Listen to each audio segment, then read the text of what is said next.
Ազգային ժողովի մեծարգո նախագահ, հարգելի գործընկերներ,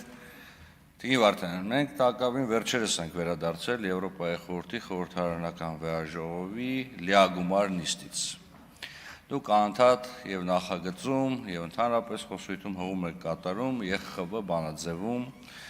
արտահայտված դիրքորոշմանը քաղ բանտարկյալների վերաբերյալ։ Ես վերահաստատում եմ բանաձևում արտահայտված դիրքորոշումը։ Իմ մոտ հարց է առաջանում, որը մենք հնչեցրել ենք հանձնաժողովի նիստում, որպեսզի այդ բանաձևը կիրառելի լինի որևիցե փաստի նկատմամբ, որևիցե միջազգային կառույց ենթադրում է նախ եւ առաջ ԵԽԽՎ-ն գոնե համարժեք պատասխան պետք է տար։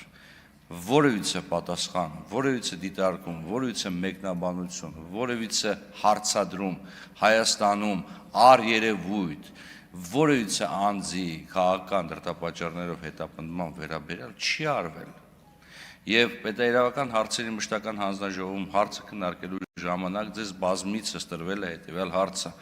ձեզ մոտ ձեր կողմից ներկայացված նախագծում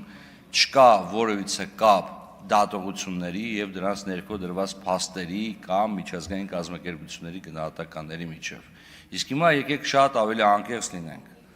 Հարգելի գործընկերներ, սա որերորդ դեպքն է, երբ մեր գործընկերները ներկայացնում են ազգային ժողովի հայտարարության նախագիծ, որի նպատակը ոչ թե այդ հայտարարության ընդունումն է, այլ գործընթացը, մասնավորապես լսումների կազմակերպումը։ Եվ ես բազմիցս դիմել եմ նաև իմ գործընկերներին, այդ թվում ձեզ, մեր ընդդիմադիր գործընկերներին, որ գուցե ազգային ժողովի կանոնակարգ օրենքում պետք է փոփոխություն կատարվի եւ պարզապես խմբակցության հնարավորություն տրվի լսումներ կազմակերպվի նստաշրջանի ընթացքում սահմանված թվով,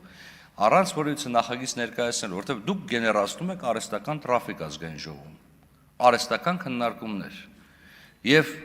Տիկին Վարդանյան, դուք իրոք մտածում եք, որ այս կարգի հայտարարությունը կարող է ընդունվի ազգային ժողովում։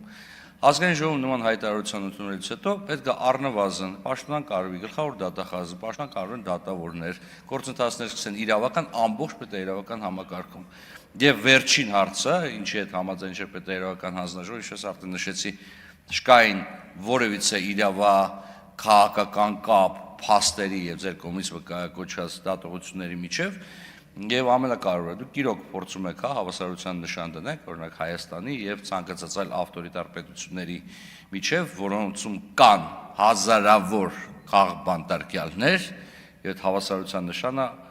այդուհանդերձ ոչ ձեզ, ոչ ինձ,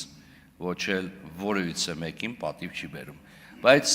սա ինչ վերաբերում է մեր դիտարկումներին, պետաիրավական հարցերի մշտական հանձնաժողովը վերնշված հիմնավորումներով եւ այլ հիմնավորումներ վրացային արձանագրության մեջ բացասական եզրակացություն տվել նախագծին շնորհակալություն։